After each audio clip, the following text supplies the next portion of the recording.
Bien-aimé, bienvenue dans cette série d'enseignements sur les qualités et la nature d'un vrai croyant. Souhaites-tu savoir comment l'étude de la Bible aide le croyant à savoir prier pour lui-même et pour les autres? Jacques 1, versets 6 à 7 nous dit « Mais qu'il la demande avec foi, sans douter, car celui qui doute est semblable au flot de la mer, agité par le vent et poussé de côté et d'autre. Qu'un tel homme ne s'imagine pas qu'il recevra quelque chose du Seigneur. Ceux qui doutent se disent de manière passive dans leur cœur qu'ils ne croient pas. Mais les incrédules se disent de manière passive qu'ils ne croient point. Ceux qui doutent fondent leur vie sur la probabilité.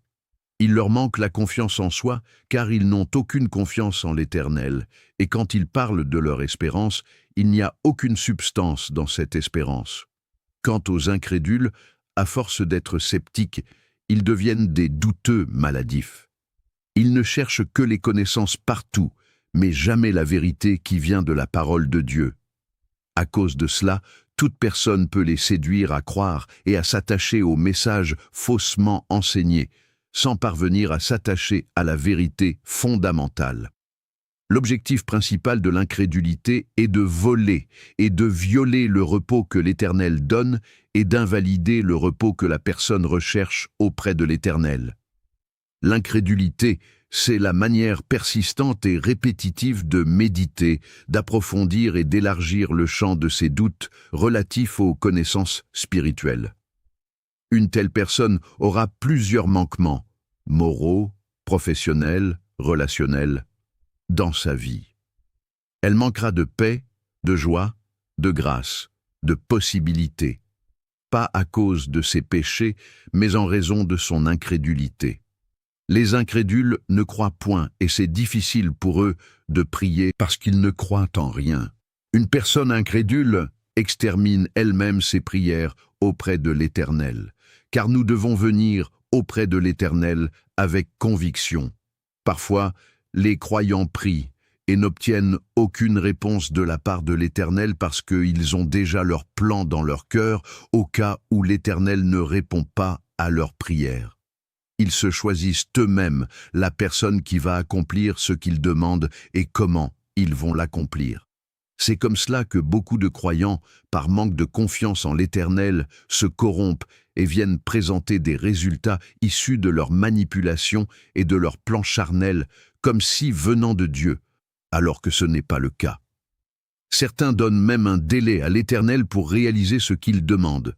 D'autres menacent l'Éternel de le renier s'il ne fait pas ce qu'il demande. Pourtant, qui ira dans une administration, par exemple, pour demander sa carte d'identité ou un visa sans suivre les protocoles préétablis par l'administration en question? Sera-ce lui ou l'administration qui mettra le délai nécessaire pour traiter sa demande? Est-il en capacité de choisir lui-même la personne qui va traiter sa demande dans l'administration? Ainsi, avec l'Éternel, nous ne pouvons pas nous déroger au protocole préétabli par le Seigneur, si nous sommes réellement convaincus que c'est l'Éternel qui exauce nos prières et non nous-mêmes, ou les hommes, le temps ou les circonstances ne nous mettront pas sous pression, et nous n'essayerions pas de bafouer les processus du Seigneur dans l'accomplissement de ses promesses. Nous n'essayerions pas de choisir nous-mêmes les personnes qui vont accomplir ses promesses, mais l'Éternel lui-même dirigera vers nous les personnes qui doivent nous élever dans la vie.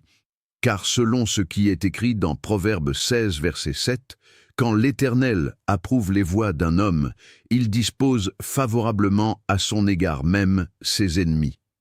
Bien-aimé, laisse-nous te dire que l'Éternel n'est pas sous pression, et rien ni personne ne peut mettre l'Éternel sous pression ou le manipuler.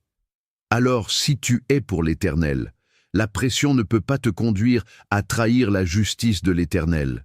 Aussi, beaucoup de croyants recherchent la main de l'Éternel, et non la face de l'Éternel. Or, Hébreux 11, verset 6 nous dit « Or, sans la foi, il est impossible de lui être agréable, car il faut que celui qui s'approche de Dieu croit que Dieu existe et qu'il est le rémunérateur de ceux qui le cherchent. » Dieu est un juste rémunérateur de ceux qui le recherchent avec diligence. Il n'est pas un juste rémunérateur de ceux qui cherchent les choses. Bien-aimé, laisse-nous te dire que les choses ont été créées pour rechercher l'homme et l'homme a été créé pour rechercher l'Éternel selon ce qui est écrit dans Matthieu 6, versets 32 à 33. Car toutes ces choses, ce sont les païens qui les recherchent. Votre Père céleste sait que vous en avez besoin. Cherchez premièrement le royaume et la justice de Dieu, et toutes ces choses vous seront données par-dessus. Et dès lors qu'un chrétien commence à rechercher les choses, au lieu de rechercher l'Éternel, il devient une aberration devant l'Éternel, et les choses fuiront loin de cette personne. Bien-aimé, sache que la prière est non seulement une communication, mais aussi le développement d'une relation avec l'Éternel. Et l'Éternel n'est pas intéressé par une relation passagère, mais une relation d'impact élevé dans nos vies et dans la vie des autres. Cela ne dépend pas de comment nous savons manier la langue. Et la condition pour rechercher l'Éternel, c'est être appelé par le nom de l'Éternel. Ensuite, humilier notre cœur selon ce qui est écrit dans 2 Chroniques 7, verset 14. « Si mon peuple sur qui est invoqué mon nom s'humilie, prie et cherche ma face, et s'il se détourne de ses mauvaises voies, je l'exaucerai des cieux. Je lui pardonnerai son péché, et je guérirai son pays. » Du moment que l'Éternel voit que nous sommes disposés et disponibles pour l'invoquer, peu importe l'endroit où nous nous trouvons, il répondra. Pour entrer dans la présence de l'Éternel, nous avons besoin de l'humilité et de la conviction. Il faut donc acquérir la pensée de Christ, qui est la recommandation du ciel pour nous, afin d'accéder à l'humilité selon ce qui est écrit dans Philippiens 2. Et après avoir prié, l'Éternel désire que nous soyons toujours heureux, dans la louange, car c'est une marque de gratitude et l'expression de notre confiance envers l'Éternel. Notons qu'après avoir prié, nous ne devons jamais cesser de louer le Seigneur, jamais arrêter de prier, jamais cesser d'appliquer les règles d'obéissance, jamais cesser de suivre le Seigneur, jamais cesser d'amener les gens à Christ pour stabiliser notre Église et augmenter notre arbre de vie, jamais cesser de persévérer pour conserver la vigueur de notre âme, jamais cesser d'être humble, jamais cesser d'être positif en contexte d'espérance et en perspective, jamais cesser de servir avec respect dans l'intégrité, jamais retenir notre propre vœu, jamais arrêter d'exprimer la crainte de Dieu devant les autorités et les parents, jamais cesser d'être fidèles au Seigneur, peu importe les circonstances, jamais abandonner la communion, jamais abandonner la consécration, jamais abandonner la nature de la gratitude, jamais cesser de jeûner et toujours honorer l'Éternel par nos conduites. Enfin, bien-aimé, sache que l'Éternel connaît tes besoins mieux que toi-même. Les enfants que nous avons à la maison ne connaissent même pas leurs besoins, mais nous leur donnons de notre mieux. Que penses-tu que l'Éternel, qui est le Créateur et le Maître de tout, ne fera pas pour les siens?